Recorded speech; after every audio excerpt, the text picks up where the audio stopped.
Oh, I was hoping we might run into one another again.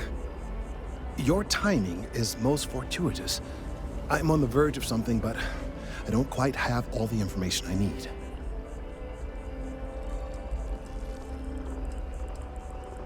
You have no idea how much I appreciate that, truly. Of course, now that I understand more about what's going on, it seems plain as day, and yet I never would have imagined it before. The tertiary trunks have also liquefied their interiors, but they're not vibrating. I thought perhaps it was some sort of defect, but it's much simpler. They're listening. I don't, not for sure. It's all a theory, certainly, but it is completely supported by the data and observation, like all good science. It's the best we have to go on right now. It means it is ready to reproduce. I believe this tree is sending vibrations out over massive distances and expecting to detect sympathetic vibrations in return. As of yet, there's been no response. I suspect that will not change, that a response is impossible, and that's very, very bad news. We're continuing to see an increase in the strength and frequency of the vibrations.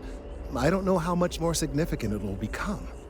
If there's no response, the tree may vibrate itself and some nearby portion of the city to destruction.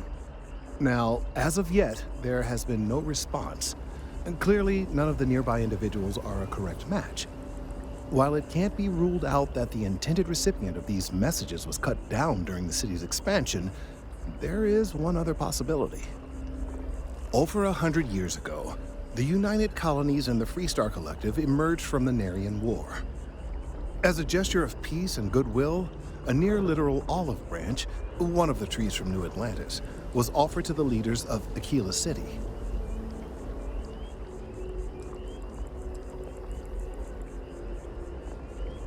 The greatest tragedy of all is that the tree never stood a chance on Aquila. Of course, you can't just uproot a native species and plunk it down on some other planet in a totally different environment and expect it to grow. Clearly, no exobotanists were consulted ahead of time. The end result was wholly predictable. The tree died within a few short years.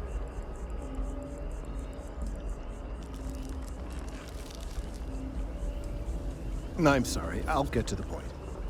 The tree died, yes, but branches were kept. At least one still exists in the museum there in the city. If I had that branch, I could get DNA samples, and then using various data I've gathered, I could attempt to simulate a response. We could then broadcast that response and hopefully calm down our friend here. But as I say, I need that branch.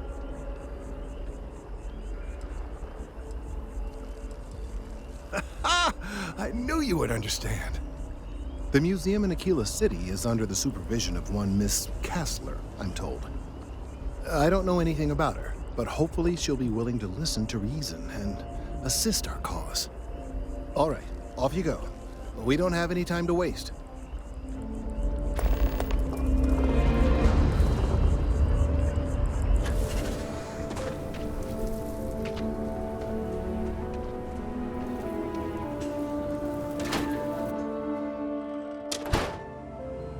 Welcome to the Co-Heritage Museum. I offer a brief tour and I'm happy to discuss the city's history as well. I have artifacts that date all the way back to the time of Solomon Coe himself. That is not something I expected to hear today. I assume you're somehow associated with the United Colonies? I've received some odd messages of late.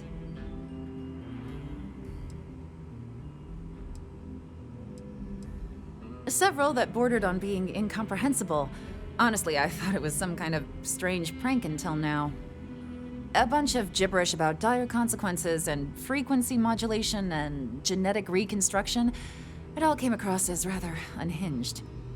Well, I'm afraid you've wasted your time because I'm not authorized nor particularly inclined to release any of our pieces. That includes 100-year-old tree branches. Sorry, but it's staying in storage.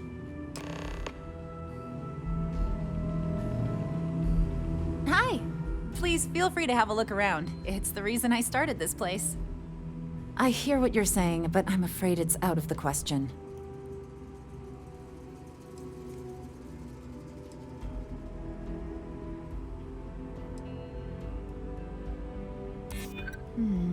I guess I don't want to impede anything important. Yeah, I hope so. I can't believe I'm doing this. Please return it in one piece.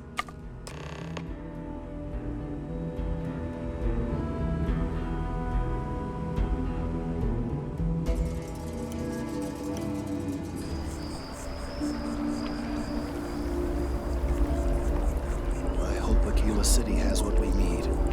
Have you paid a visit to Miss Castler in Aquila City?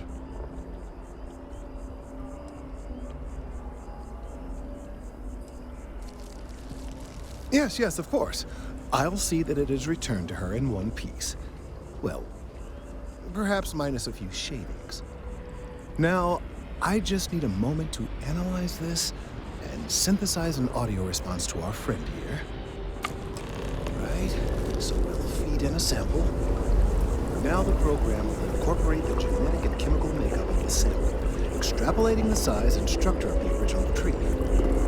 This was put together rather hastily, so complete accuracy is impossible. But I'm hoping it's enough. And there it is. Our best hope for a positive solution to this mess. So, we now have a simulated response to our tree. All that's left is to play it. An excellent question. I have been wondering myself. I've been forced to listen to this SSNN kiosk chatter incessantly this entire time. I think it could be put to better use. We don't have time to go through the proper channels, but if you can find a terminal and get this uploaded into their system, it might do the trick.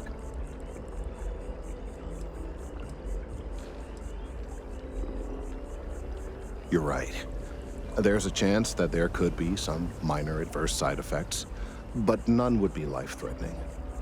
We won't play the broadcast loud or long enough to cause any major or permanent damage to humans or other organic life.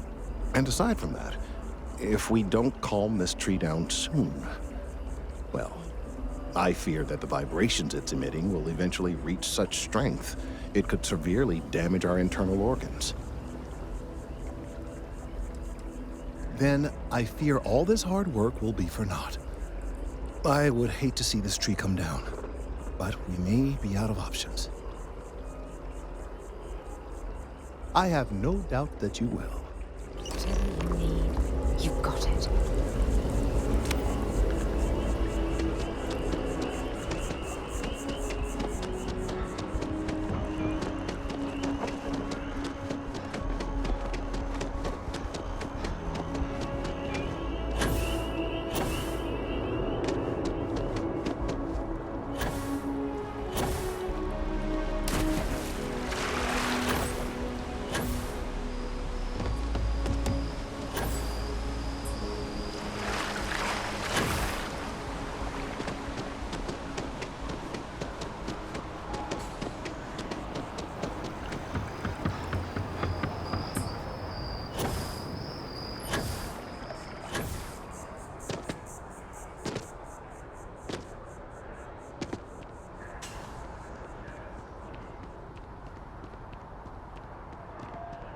You are out there a lot, right? It's me.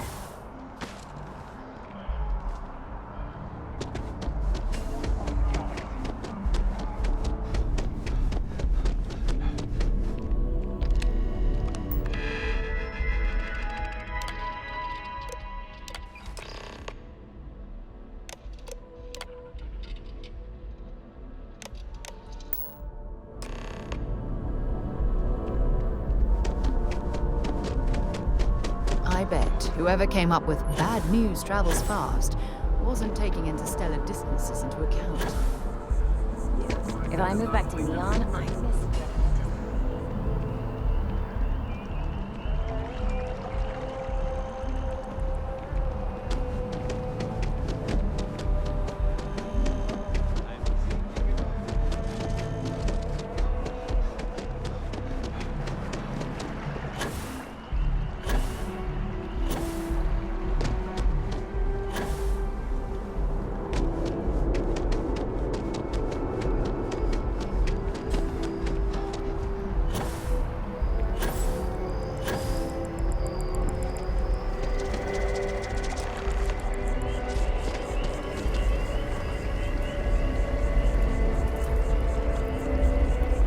done it! I'm already seeing reductions in the strength of the vibrations. The tree is calming down. I can hardly believe that worked. I don't know. We've been in uncharted territory this whole time. That doesn't stop now. With the immediate crisis hopefully over, I can slow down and review everything we've learned. And certainly, I'll be keeping a much closer eye on our friend going forward. And you have saved this tree and advanced our scientific knowledge of our environment. Noble work across the board. You have my gratitude and that of every citizen in New Atlantis, though they don't know it.